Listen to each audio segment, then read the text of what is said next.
باللہ من الشیطان الرجیم بسم اللہ الرحمن الرحیم اللہم صلی علی محمد و آل محمد۔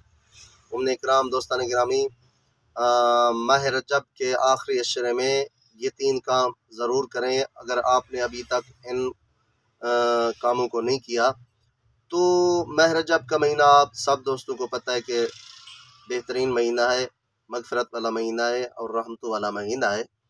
تو اس میں پہلا کام آپ یہ کریں کہ ماہ رجب میں اس آخری عشرے میں کم از کم اور کچھ نہ ہو روزہ ضرور رکھیں۔ جیسا کہ 27 رجب کا روزہ جس کا ثواب بہت زیادہ ہے، 70 سال کے روزوں کا ثواب خالق کائنات عطا فرماتا ہے جو بندہ 27 ماہ رجب کے دن کو روزہ رکھتا ہے، اور یہ شب معراج بھی ہے۔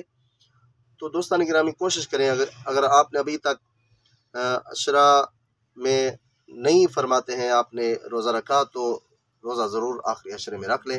دوسرا کام، زیادہ سے زیادہ استغفار کریں، جتنا ہو سکے استغفار کریں دوستان گرامی، کیونکہ یہ مغفرت والا مہینہ ہے۔ اس میں جتنا آپ استغفار کریں خالق کائنات گناہوں کو معاف فرمائے گا، اور کچھ نہیں، کم از کم صبح و شام 70 مرتبہ یہ جملے ضرور دہرائیں، استغفر اللہ و اسألہ التوبہ، استغفر اللہ و اسألہ التوبہ۔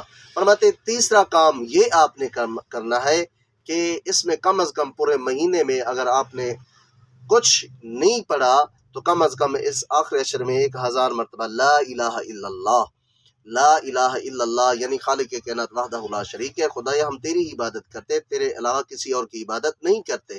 تو یہ ضرور آپ کلمات اپنی زبان کے اوپر جاری کریں، انشاءاللہ خالق کائنات بڑا غفور و رحیم خدا ہے، رحم کرنے والا بھی ہے، معاف کرنے والا بھی ہے۔ انشاءاللہ وہ رحم بھی کرے گا آخرت میں اور معاف بھی کر دے گا۔ مہربانی کر کے یہ ویڈیو آگے بھی شیئر کر دے۔ جزاک اللہ۔